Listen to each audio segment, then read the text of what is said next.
Hey everyone, it's Paul Hamilton here from UTB. Did you know that when you're using your phone for work, your iPhone for work, that you have got a Files app? So the Files app on your iPhone can be really handy in regard to saving PDFs and documents that you want to look at on the go. So basically we can click on the Files app, top left hand corner there, and you can see that I've got all of my documents.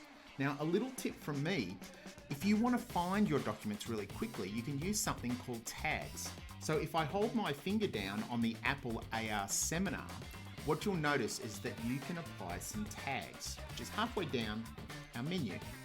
You can see here that I've got mine tagged AR because the content is about augmented reality, but I could tag it as arts or maths or design or science if I was a teacher, or if I'm in business, I could tag it as April or month or subject, anything that you want. And if I go back and actually take off those two tags, because you can put multiple tags on your documents. If I press done and I look at this business webinar that I'm running, and if I go back to browse and I'm browsing my documents, what we can actually do now is search by tags. So if I click on my AR tag, you'll see that I've got my documents that I have tagged AR.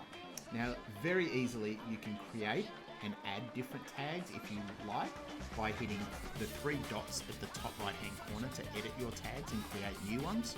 But tags is a terrific way of finding and organizing your documents when you're using Apple devices for business and enterprise. Paul Hamilton here for UTB.